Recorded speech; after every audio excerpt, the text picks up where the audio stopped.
Les homophones.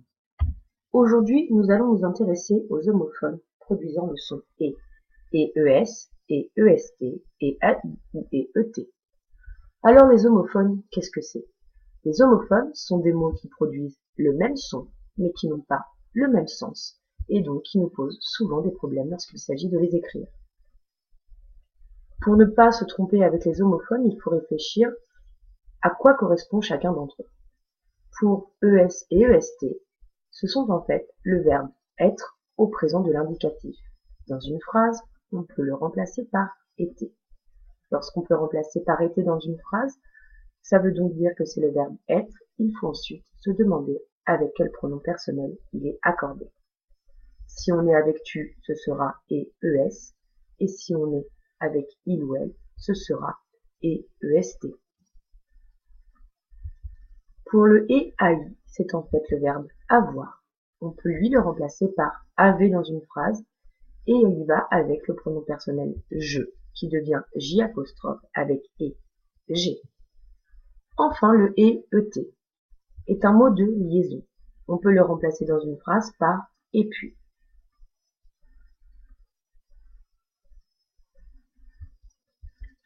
L'astuce, c'est donc d'essayer de remplacer dans sa tête par avait, été ou et puis. Prenons une phrase d'exemple. Léa est ma meilleure amie. On essaye dans la tête de Léa était ma meilleure amie. Là, cela fonctionne. Le problème avec été est qu'il faut ensuite choisir entre le et ES ou le et EST. Je vais donc me demander avec quoi est accordé le verbe EST, le verbe être. Ici, c'est Léa qui est ma meilleure amie. Donc Léa, c'est elle au singulier. Ce sera donc le et EST. Léa est ma meilleure amie.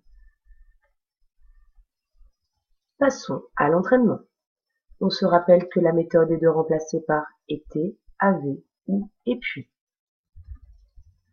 La phrase « Enfin, j'ai terminé mes exercices ». On essaye dans la tête de le remplacer par été. Enfin, j'ai terminé mes exercices. Cela ne fonctionne pas. Ce n'est donc pas le verbe être. On essaye de remplacer par avait. Enfin, j'avais terminé mes exercices. J'avais terminé mes exercices. Cela fonctionne. C'est donc le verbe avoir. Ce sera donc le et AI. Enfin, j'ai terminé mes exercices.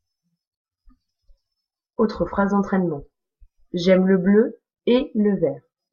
On essaye de remplacer par avait. J'aime le bleu, avait le vert. Cela ne fonctionne pas. J'aime le bleu, était le vert. Ce n'est pas le verbe être. Ça ne fonctionne pas non plus.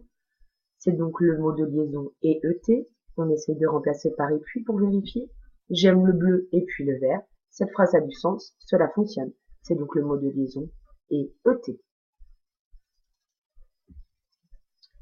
Dans la phrase « Tu es super bien coiffé comme ça », on essaye encore une fois de remplacer par était, avait ou et puis. Tu étais super bien coiffé comme ça. Cela fonctionne. Tu étais super bien coiffé, ça a du sens. On se rappelle que le problème avec était, c'est qu'il faut ensuite choisir entre le et ES et le et EST. Ici, c'est assez facile. On a tu juste devant le verbe être, alors on sait que ce sera le et ES. Tu es super bien coiffé comme ça. Alors, tu as compris?